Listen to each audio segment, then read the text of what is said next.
Welcome to Project 10, Post-16 phonics approaches, and we just want to do a very quick overall introduction about with raising of hands, so you can see the complexity of the environments in which we were using and exploring post-16 phonics approaches.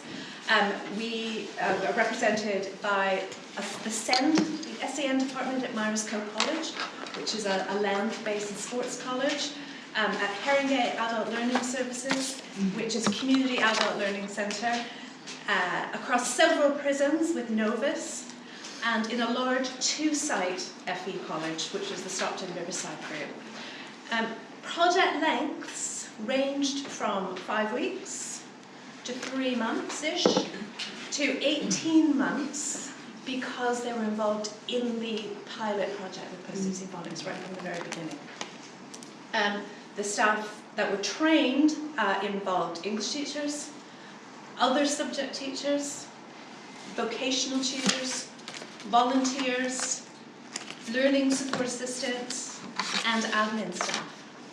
So a huge range of people involved in the project.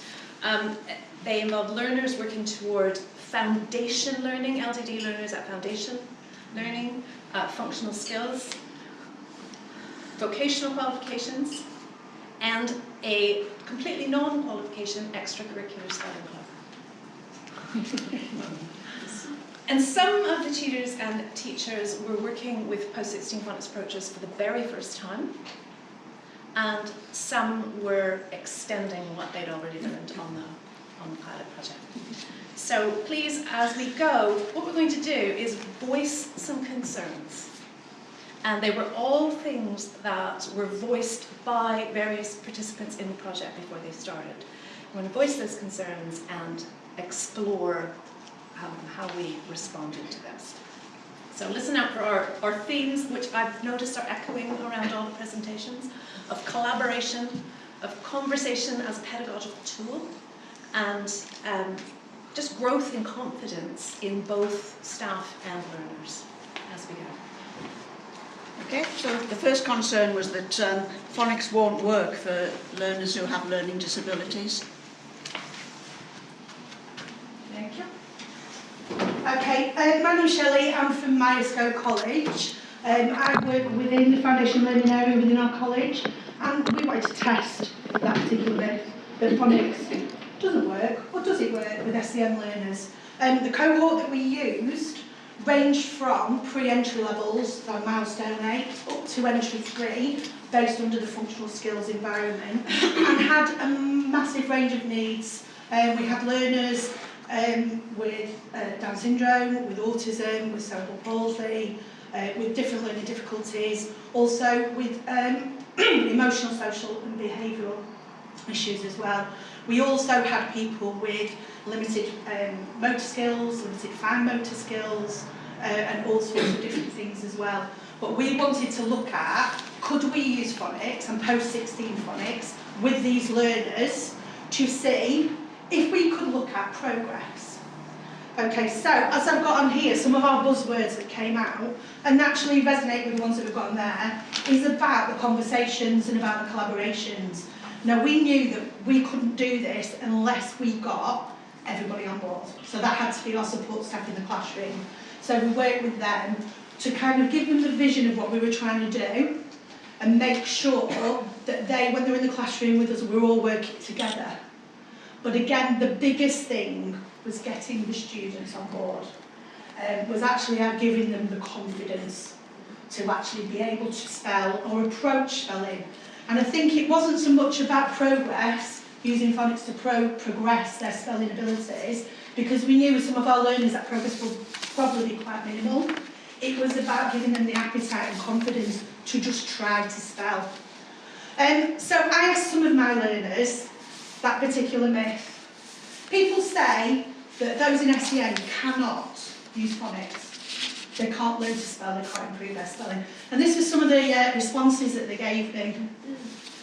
We had different people from different perspectives. So in the corner up there we've got Kyle, and he was quite offended by this. And he said everybody deserves a chance.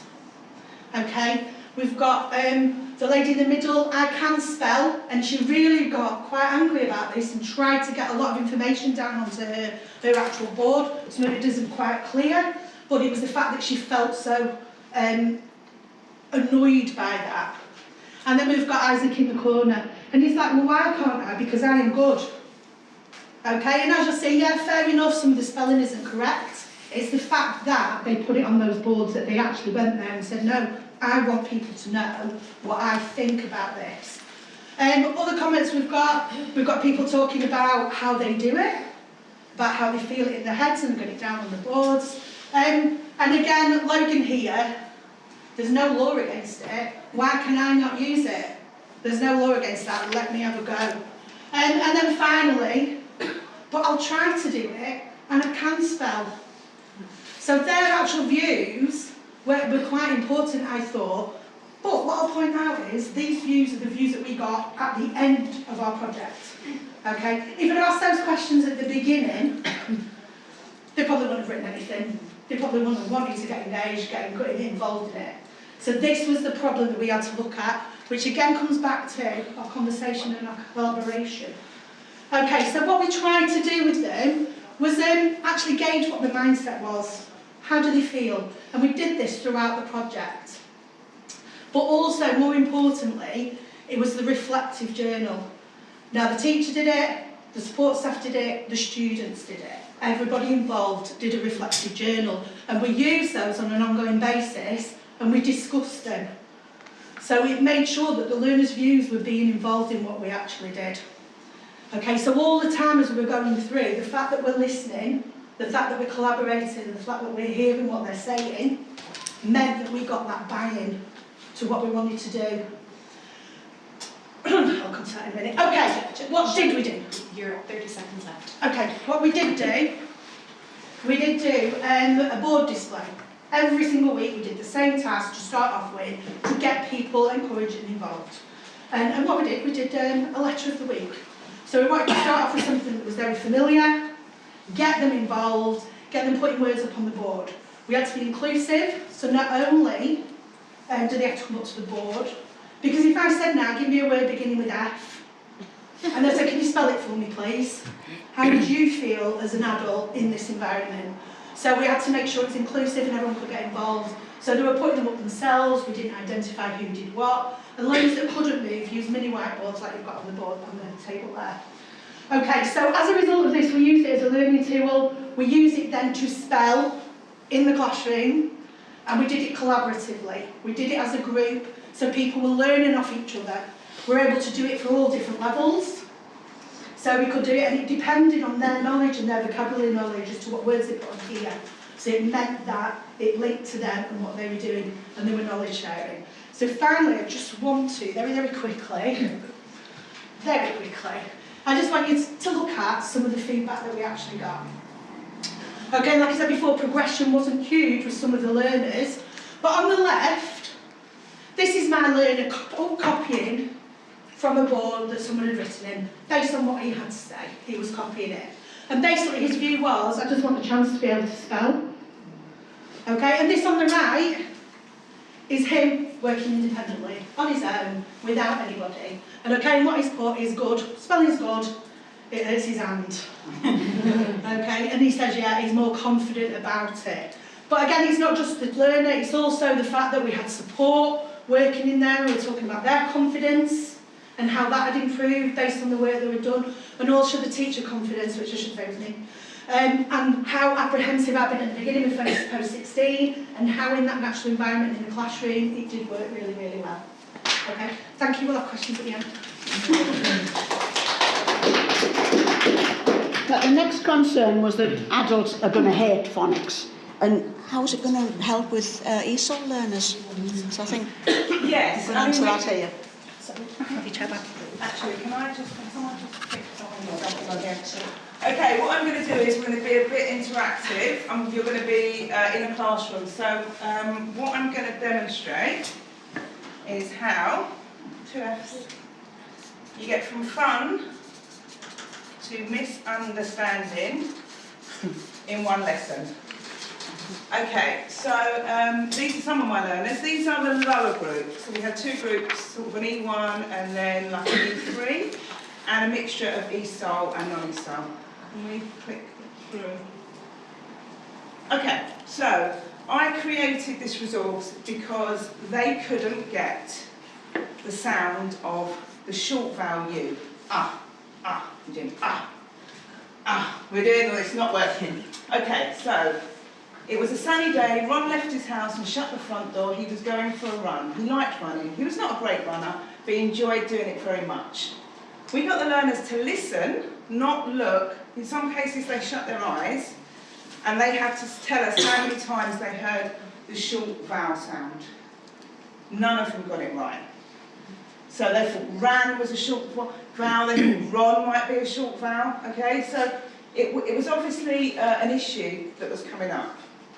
So we did this, we listened out for the short vowel sound, and then we counted them. And then we got them to go back and underline every word that had the short vowel sound. If you're wondering why I chose this, it was because every time I say right cup, cap, every time I said right cup, I got cap. So I thought, I've had enough of this. Okay, so if you go... Okay, then we did this thing where we did a bit of matching and rhyming. And the thing about teaching phonics is, I've got a little devil on my shoulder saying, that's not realia, that's not language experience, what are you doing? Why are you teaching phonics to adults? But luckily, you have newspapers, you have other resources. So if you think about thunder, you know thunder. Blunder, do you know blunder? Well, luckily, we had a headline that said blundering Boris. We were able to have a discussion about what blundering meant, okay? And then, because I use this for both of the classes, we had an extension exercise. So we didn't do many spelling rules, but if we felt they could cope with them, then we added them on. Okay, so you've got your board, so I want you to write fun on your board. We don't have a lot of time, so...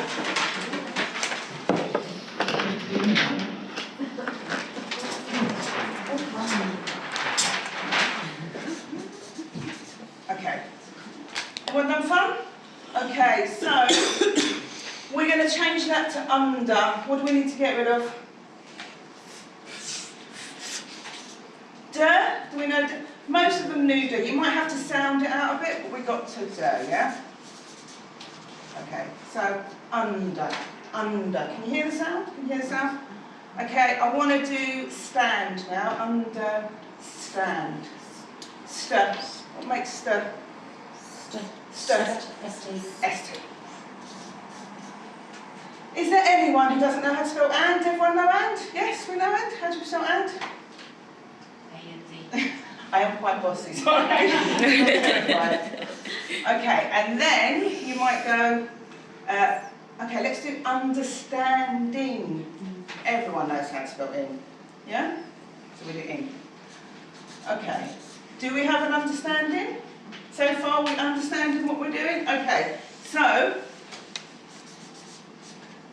what happens if we add this, miss? And here you can have a spelling rule, it's MIS, it changes something into the opposite.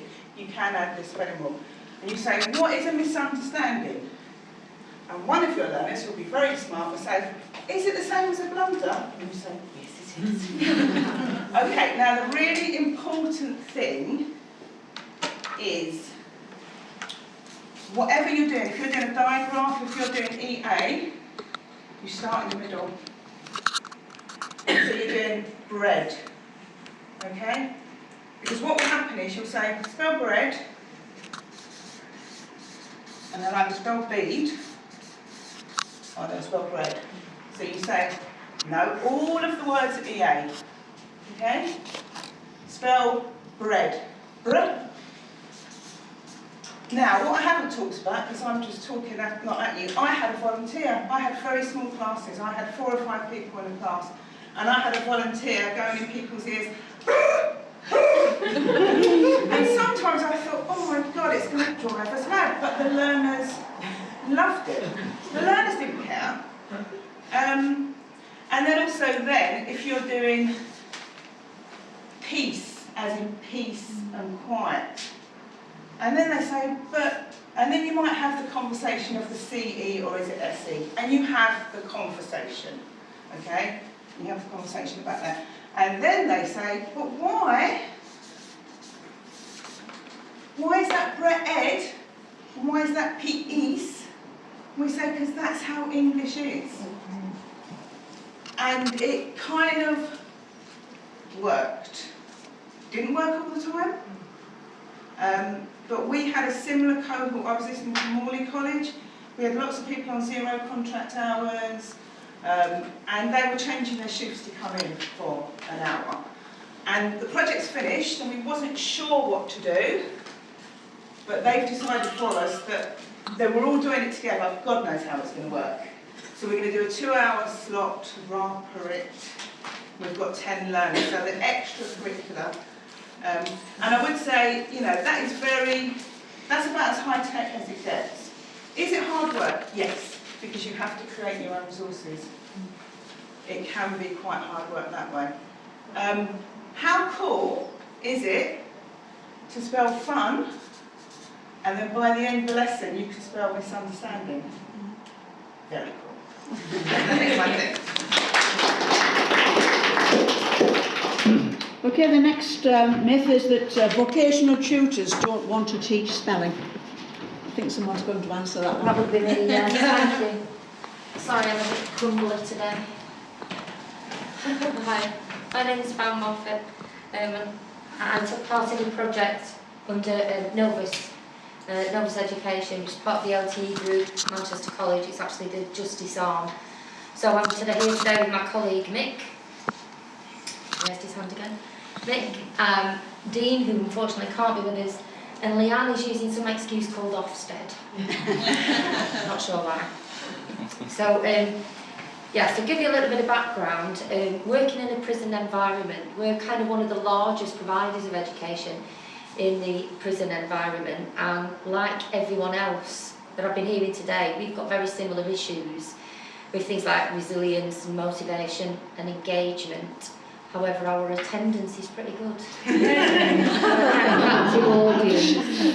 We sort of lock them in and they can't get out, so we're not too bad with that one. Our men are mostly 19 plus, a high proportion of SEND within those numbers, and often at the very lowest level of Maslow's hierarchy, education isn't necessarily one of the first things that they're considering. They've got poor past experience of academic achievement and a history of failure, and it really is an uphill challenge. So one of our main focuses within this is trying to use education as a vehicle for rehabilitation, and obviously we're using public purse money, so it's very important that we get this right. So in order to do that, one of the biggest areas of concentration we have is vocational provision. So within vocational provision, we're trying to provide our learners with job release prospects, basically. And within that, they'll do qualifications, and within those qualifications, there are elements of English. So I'm a Senko by occupation and a literacy specialist by pure love of the job. And consequently, I found it really interesting trying to watch how my colleagues have used their expertise to integrate this phonics approach into what they teach on a daily basis, particularly in a vocational area. Now, did the vocational teachers want to do it? Probably not, no. And it wasn't so much that they didn't see a place for it. We thought, well, it's rhetoric, it's a myth, so shall we test it out? So what we did was we just went and asked them, do you think that this is something that you can do? Is it that you don't want to teach spelling? Or what exactly is it? And it actually was much simpler than that. They just didn't think they knew how.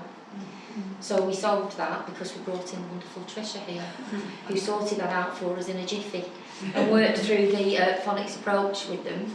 And there was little light bulbs going on all over, and they were actually quite pleased to go back and use their resources and get stuck in and sort of see how it would work. We'd had some feedback from various areas, like, for example, we'd done EV feedback was very much about the vocational tutors are teaching spelling. They're not teaching spelling, they're correcting spelling. But those learners are still making that same mistake again and again and again. They aren't stopping making the mistake.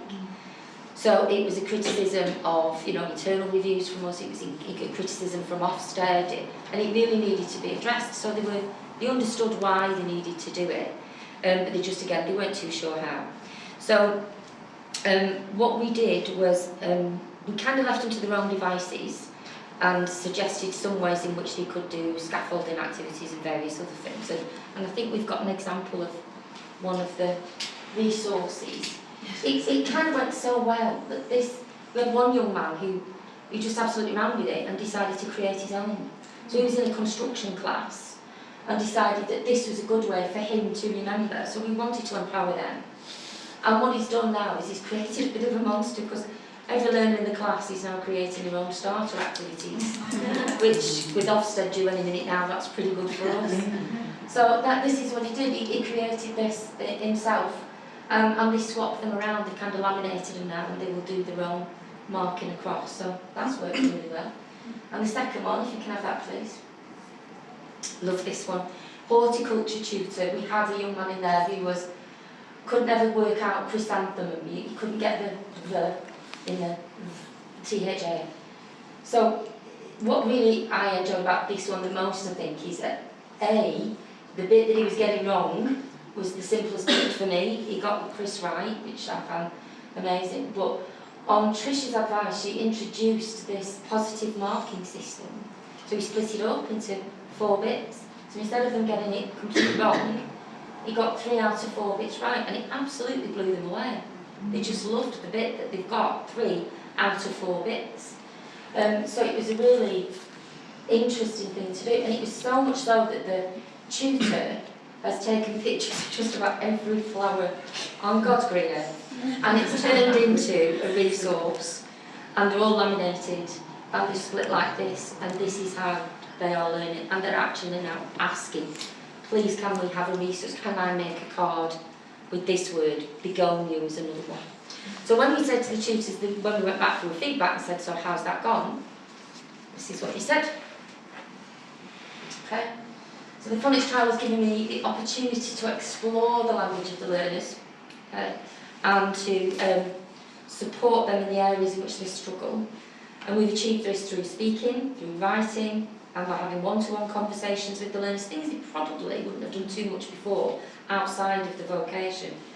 And they talk to them now around pronunciation and developing resources to support spelling and to identify how words are broken down into syllables.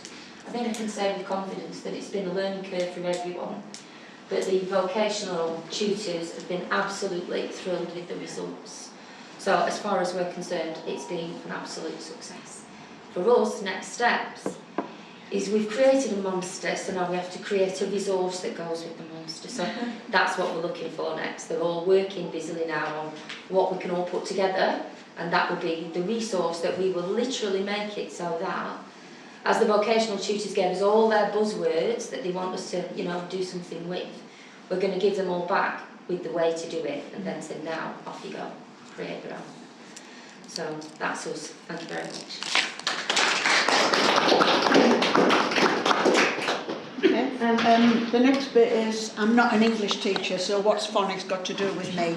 Natalie's going to answer that one. Yep, so I'm Natalie from the Stockton Riverside Group, which is 2 FE colleges, Stockton Riverside and Birmingham Cleveland College, Meter Engineering, Bede Sixth Form and Skills Academy. So we were part of the pilot. In the first year we just focused on doing it in functional English to be prepared for the new reform. So this year I teach mainly just maths, and I thought, well, actually I don't want to not do the project this year. I still want to be involved, so how can I work with Trish and carry on the project?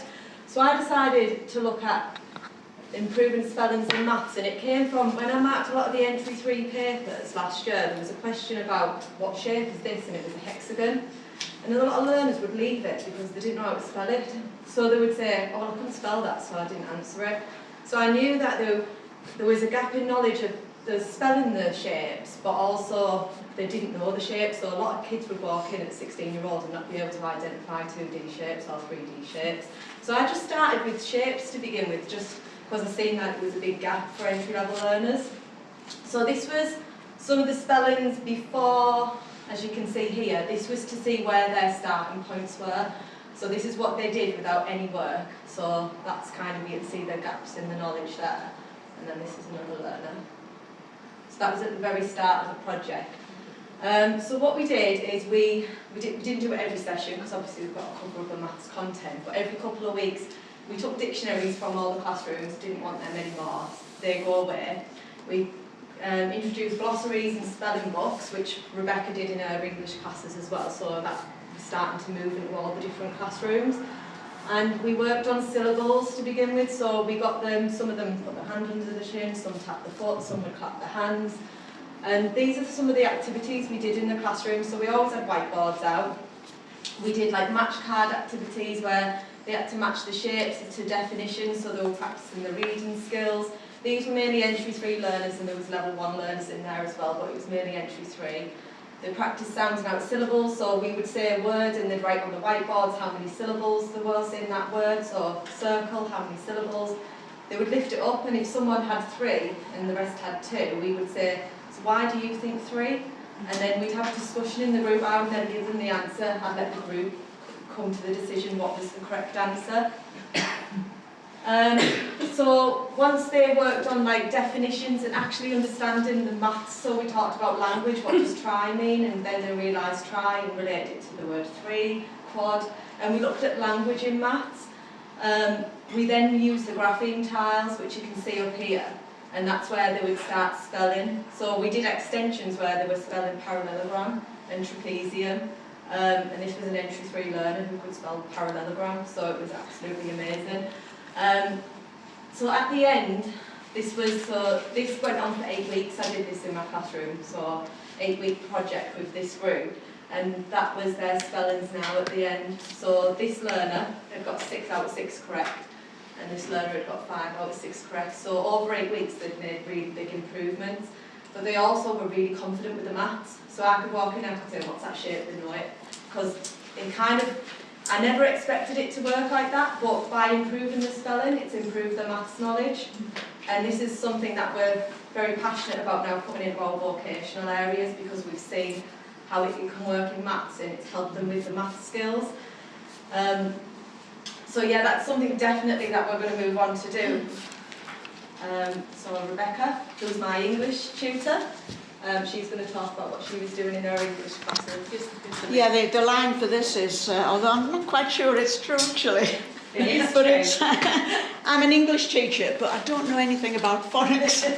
I'm sure that's not right. It is. No, so when we were first introduced to the topic, obviously we have to do phonics, it's part of the reform, and I didn't really know much about phonics. I did have some very good training by a very good professional, but I was still very much like lost in the world of phonics. I was thinking, what the hell?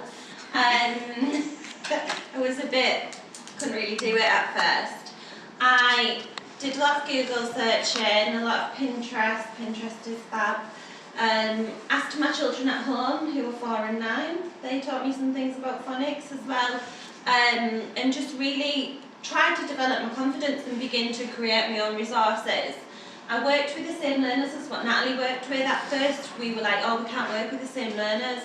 But actually it worked out really well, because they'd go in Natalie's lesson and be like, oh, well, we've done these syllables with Rebecca. And it was a really good way to embed it in both the sessions. So The one particular learner, Aaron, he was a level 1 learner for me in maths, so he had really strong maths skills, but he was very within poor English. English, entry 2, and one of the barriers was he couldn't actually do the level 1 maths paper, the reading of it. So although you could do raw maths, when it came to the paper he'd have a meltdown and storm out, but by doing the phonics with him and helping him improve his reading skills, he should pass his level 1 new spec, which is like really good considering he was. He's never maintained in like mainstream education either. He's always had a poor experience at school because he used to storm out. he was just left to storm out. And don't get me wrong, he has his wobbles and we have moments and he storms out. But he takes his book home, he's so like buzzing with it. He's never, I mean, he's been coming to the lessons from September now. That's the longest he's ever been going to like English and maths sessions. And we've banned dictionaries out of all our English and maths classes now and said, Yeah, we don't use them. functional skills, get rid of the We don't need dictionaries. them. If we come up with a word that we can't do, let's explore it as a group. Let's stop the session and let's explore this word. We don't need to look in the dictionary, we're going to get there without that dictionary. With this foundation learning group, I had to take it right back to basis. Even the alphabet, they didn't have the alphabet, didn't know the alphabet, and then it came on at syllables. Well, I was absolutely terrible at that. You know, I thought I can walk in a classroom, wing it. I know syllables. I did it from the toolkit. I didn't have a clue. And obviously we got it all wrong, and we were clapping and tapping and everything. And I was like, oh, I'll just Google this word. And although you never want to walk in a classroom and show the learners that you don't know, it actually worked really well for them learners. I learned with the syllables with the learners, and that was really refreshing for them to see. I would help them with some words, they would help me with some words, and actually I thought, am I the only person that doesn't know syllables? Is this me? So I went home and I asked my partner, oh, he struggled. We actually had a game of charades and he really struggled with syllables. I asked my mum and I thought actually it's surprising because yeah, we did it when we were younger, but we don't often think about it anymore, do we? We don't say, oh, how many syllables in that word? But it is a skill that they need to be able to then find the syllables and work out the sound. So we did lots of activities. I would always prepare the words beforehand with the graphemes. And then we looked at the shun ending, and I just tried to pick words that he would recognise at the education station. And at the end I said, is there any other words that can end in shun? He went, I've got one. And I was like, what? And he was like, cross-contamination. And I was like, okay, I'm learning that one. And he was like, yeah, I've just done it in the food prep with my foundation learning. So we managed to do it. It's the biggest word that he's ever spelled. I mean, to us obviously it probably isn't much, but to him, he was like, oh my gosh, his brother works in the College of Support, which is high-fiving there. And I actually went and got him and said, come in here and look at this, because it's his biggest word ever. And obviously he could get that through using the graphemes and the shun ending. I think what's important that it's a whole college approach, because we're just doing it in English and now in maths, but we're going to start moving it into vocational. So I've got vocational tutors coming up to me now saying, I want to make this poster, how do I break it up into the graphene tiles? So the posters on the walls are now going to be broken up into either syllables or graphene tiles, so that when the learners walk into different areas, they can see that the ways the syllables or how to spell them, the sounds, and so we're going to try and put it across. And we college. don't know every grapheme in the world. I don't know many at all, if you ask me. But there's that spelling thing. We use Google and stuff. It is preparation. We have GCSE tutors in maths now saying, oh, I want to do it on parts of the circle, because you've got like circumference, radius, diameter, and they always forget them. So, because I know it helps the memory, so helping the spelling helps the maths knowledge, they're now saying, right, so parts of a circle, how do I want to break up the words, I want to do this. So fractions, terminology, improper, denominator, numerator. So we're looking at putting it across a lot of our maths topics now, which will hopefully develop the maths knowledge as well. So, yeah. Yeah, I went in to observe those 2 sessions, and honestly, just the enthusiasm of the students was infectious, really, wasn't it? It was terrific. Yeah, they loved it. Yeah. Yeah, and of course your enthusiasm as well was pretty helpful. I don't want to make them too big-headed. Good, jeez. Thanks. So just to add a couple more bits and to try to draw things to a conclusion. Try to look at some of the things that the learners had said. Now, not every single learner loved the phonics approach, as you can imagine, so it would be wrong to say that they did.